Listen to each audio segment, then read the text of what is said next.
האולימפית של הביולוגים יוצאת לדרך. מעל 2,300 תלמידים ותלמידות נבחנו בבחינה הארצית המקוונת. 130 הטובים ביותר העפילו לשלב ב'. אלו נבחנו בבחינת קטע מחקרי, אנסי, ומהם עלו לשלב ג', חצי הגמר, 19 הטובים שבטובים. תלמידות ותלמידים אלו אצו למעבדות לסיים את הניסויים ולהשלים את כתיבת עבודת החקר. בשלב ג' התלמידים הציגו את עבודת החקר מול צוות השופטים, ולשלב הגמר עלו 5 מצטיינים. שלום לכם.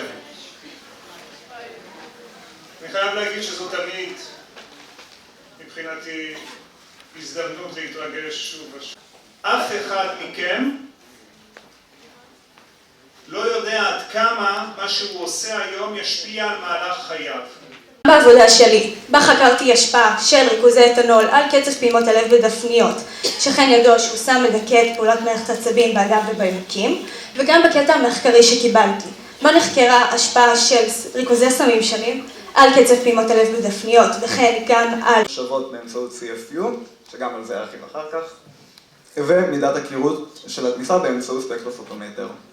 הבסיס הביולוגי בניסוי שלי היה שהאתנול בנס אורגני, שאותו מכילה אלכוג'ל, פוגע בפוספוליפידים, החלק השומני בקרום התא, וגורם לפגיעה בחלבוני הממברנה.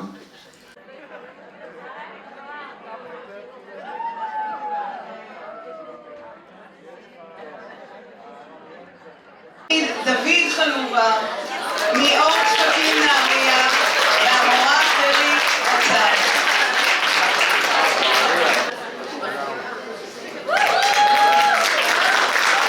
המקום הראשון הוא של הצלם אנדרי זערור, ריקוד החיים של הציונים.